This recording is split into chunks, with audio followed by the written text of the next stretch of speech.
Hi there, Alex here at mixinglessons.com. In this video, I'd like to give you a little bit of advice on a couple of things that you can do if you feel like you're not making any progress with your music production, whether it be your mixes or your masters or your recordings. If you just feel like they're not getting any better, I'm going to talk to you about a couple of things that you can do to try and break past that barrier. I think this is a position that we all find ourselves in at different stages, but particularly in the early days when we're learning how to do this kind of stuff, you can feel as though you're just not making any progress. And so this video won't be for everybody, this won't be relevant to everybody, but I feel like for some people this might be useful, and if that's you, if you find yourself in this position at the moment, then hopefully this will give you a bit more clarity and a bit more direction. And it's one of those things that I think it would have been really useful for me personally if I'd had somebody in the early stages of my music production path to kind of give me some of this advice. So hopefully if this is you at the minute, then you'll find this useful. Before we get started, if you want to take some of the guesswork out of some of the important parts of music production, like EQ and compression and recording vocals, then I've got 3 free cheat sheets that I think you'll find really useful. I've got an EQ cheat sheet, a compression cheat sheet, and a vocal recording guide. And you can get all 3 of those completely free at mixinglessons.com/free-downloads. Okay, so I think the first thing that it's important to do if you feel like you're not making any progress is to try and zoom out from your current mixes. If you are comparing the most recent mix you did, say you did a mix this week and you've got one that you did last week, if you start comparing those 2 mixes, it's going to be very difficult to see much progress in such a short time frame.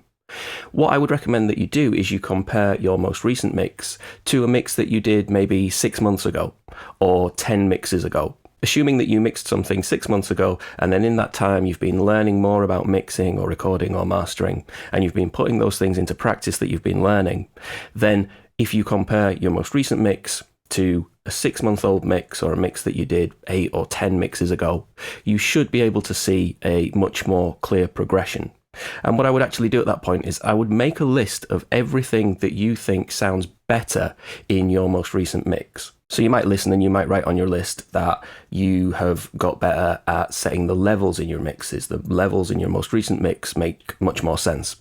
Or maybe the older mix was a lot more over-compressed because maybe since doing that mix, you've learned more about the role that the attack time plays in your compression, for example. Make a list of exactly what sounds better in your most recent mix to a mix that you did quite some time ago, and you will almost certainly be able to hear some progress. Whereas if you compare your most recent mix to a mix that you did only last week or maybe only 1 or 2 mixes ago, it's going to be very, very difficult to pinpoint those areas where you really are making some progress. You might be able to pick out certain things if you were working on a certain thing in particular and you put a certain thing into practice on your most recent mix that you didn't do on your last mix. Then you may be able to identify certain things that you've been working on. But if you want to look at that broad general progress that you're making, then going back and listening to something that you've done some time ago and making a list of what's better in your most recent mix is a really good way of identifying where you actually are making improvements. And then the next thing that I would do is I would also make a list of the things that you're still not happy with in your most current mix. So you might say, okay, my older mix and my most recent mix, they both sound muddy, or they both still sound harsh, or the reverb is making things sound washed out in my most current mix. And that's really useful as well, because that then gives you a list of things that you can actually then go and work on. It gives you something very specific to focus your attention on.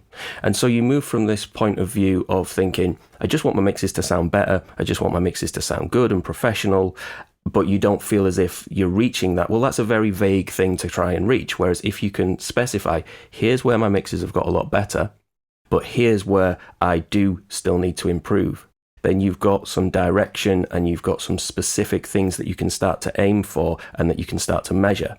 And I think that doing that process, going back and listening to a much older mix, comparing that to a most recent mix, and then specifying what has gone well, what have I improved on, and what do I still need to improve on, can help you break through that barrier a little bit and get very specific about what's working well and where you need to go from here. Now, if you're in a position where you're thinking one of these 2 things, either I can't specify what it is that I don't like about my most recent mix. I don't know what it is that's making it not sound professional or not sound the way I want. Or you're thinking, well, I haven't done 10 mixes, or I haven't been mixing for 6 months, so I can't go back and look 10 mixes ago or 6 months ago to compare my most recent mix. Then I made a video recently which addresses a couple of those points. It will give you some guidance on ways that you can start to specify exactly what it is that you don't like about your mixes by comparing them to reference tracks. And it also goes through some of the other benefits that you'll get by starting to get mixes finished and getting to a point where you do have 10 finished mixes that you can then start to compare. I'll leave a link to that video on screen because I think you might find that useful if you're in that position. So I hope you found this video useful. As I say, it's not for everybody, but if you're still watching by this point, then maybe this is something that is relevant to you. And hopefully this gives you a bit of encouragement that you almost certainly are making progress in your mixes or your masters or your recordings. It can just be difficult to see that if you're looking at things over a very short period of time. And so hopefully following this process will help you see that you actually are making more progress than you realize. And also it will help you to get specific about where to go from here to make even further improvements. Thank you very much for watching this video, and I'll see you again next time.